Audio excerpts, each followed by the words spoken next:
Well, Fabio, press conference just done. That went quite calm as it happens. That was like, you've been doing a great job of getting inside Frazer's head in the build up to this fight, but today was relatively calm.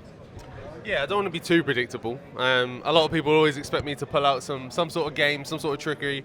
A lot of questions of, do I have something up my sleeve for the presser and stuff? But as and when the moment takes me, maybe. But look, I think we've done a lot of talking already. We've said pretty much all there is to be said. And now we're a few days away. It's all about Sunday night. Yeah, it's all about the focus, isn't it? Like you say, like the mind games is a big part of boxing. The fights can be won and lost right here. You're great at getting inside your opponent's head and niggling away at them. That's what you do. And I heard you saying up there, that's part of your character anyway. That's the part of who you are.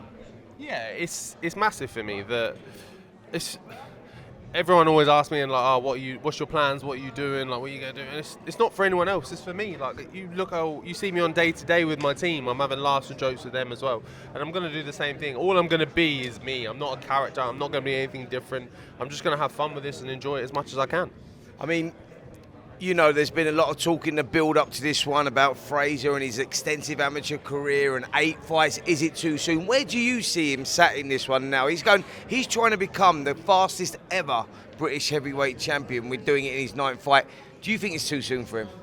Yeah, I do. Look, nothing done fast is done well. I mean, it takes time to build and learn. And okay, look, I get it. You've done it in the amateurs. That was actually quite a long time ago for you to have, when you was at that, maybe even your peak, when you was at the best of you. That was a good few years ago now. Have you still got that same in the tank? Have you still got them same abilities? Is it all still firing like it used to? They're the question marks I'm looking to expose on Sunday night.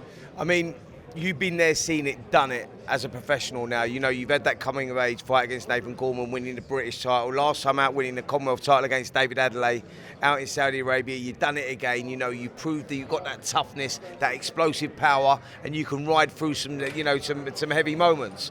You've proved that. Do you think that Frazer, he's not been at that level yet, and do you think that could be instrumental in what happens in this fight? Yeah, I think it all plays a part, even from the stage itself being massive, but even to all of this as well, all of the build-up, the fight week itself. There's a lot of interviews, there's a lot to talk about. They need you for a lot of different things. It all takes its toll if you haven't done it before. Even when we had a face-to-face on Wednesday, I think it was, in the O2 when it was empty, and he said to the camera, like, this is settling in now. It's a bit of I'm getting that big fight feeling, like my heart's going and things. And this, you can tell it's new for him. He hasn't done this, so you have to learn to figure that out, and he's having to do that on the fly. Yeah, absolutely. Like I say, this is his time now. This is his time to step up. We've not seen that, have we? In his previous 8 fights, you talk about levels and being able to go through the levels, and I think that's what's been missing from Frazer. In the bit going into this fight, in his first 8 contests, you've had the opportunity, but we've not actually seen you go through the gears. Marius Wack was a great one. You could look at and you go, well, this guy will stand in front of you, and this is where you could show us what you got in the levels. And that's why, for me, probably you start the favourite in this contest, because you're proven, and we've not seen that from him. Yeah, I think that's the big thing as well, because everyone says, oh, he's got the amateur pedigree, he's got it in the locker.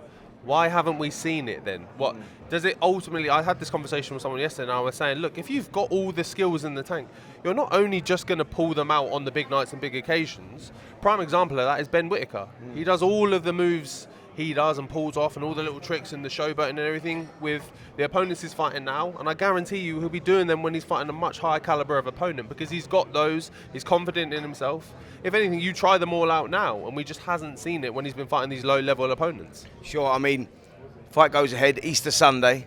Quite an unusual day for boxing, but you've done that before, haven't you? You've been there, you've got that experience.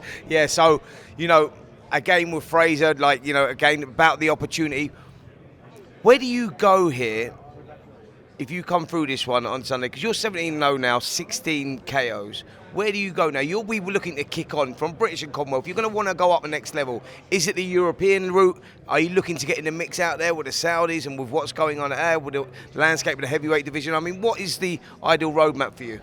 Yeah, I'm going to start looking at that European and international route. I'm well ranked with a number of the governing bodies, top 10. So I'm in the mix of it. So we know what's going on with the Fury and Usyk stuff, that they're going to fight maybe once, maybe twice. But one way or the other, those belts are going to fragment. So the primary objective after this is to get yourself in a good position to be fighting for one of those. Yeah, get yourself world ranked and hopefully pick up one of those titles when they become vacant or etc. But Obviously, you got to do the job Sunday. How do you do it?